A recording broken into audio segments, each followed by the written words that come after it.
December 14 तारिख दिन रायगड़ा स्वयंशासित महाविद्यालय ओडिया भाषा और साहित्य विभाग पक्षर पंचसखा जुगरे लक्ष्मी पुराणर महत्व शीर्षक आलोचना चक्र अनुष्ठित हो जाइछि।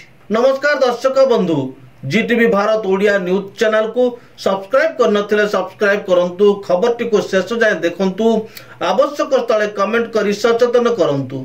अध्यक्षा डॉक्टर बबिलता सराफंक सभापतित्व अनुष्ठित कार्यक्रम रे सम्मानित अतिथि भाव में प्रतिमा पाणिग्राही जोग देथिले। महाविद्यालय अध्यक्षा तांको अभिभाषण प्रदान करी लक्ष्मी पुराणर ऐतिहासिक पूजा विधि व वर्तमान समाजर अवस्था सह लक्ष्मी पुराणर कथा वस्तु को तुलनात्मक ढंग से उपस्थापन करथिले।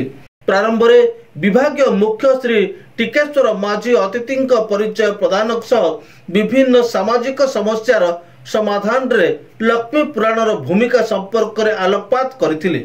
ओडिया विभाग अध्यापिका राजलक्ष्मी देवी, सुश्री तृप्तिमयी भोई, सुश्री नमिता बेनिया एवं छात्र छात्री माने निजर संदर्भ पाठ करथिले। शेष में अध्यापिका राजलक्ष्मी देवी धन्यवाद अर्पण करथिले।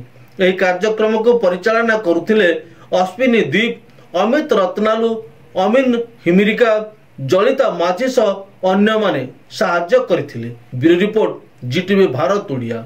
खबरटी को शेष जाए देखिथिबारु आपनकु धन्यवाद। पुणी देखा हबो अन्य एक खबर रे। सेही समय पर्यंत विदाय नौछि। नमस्कार।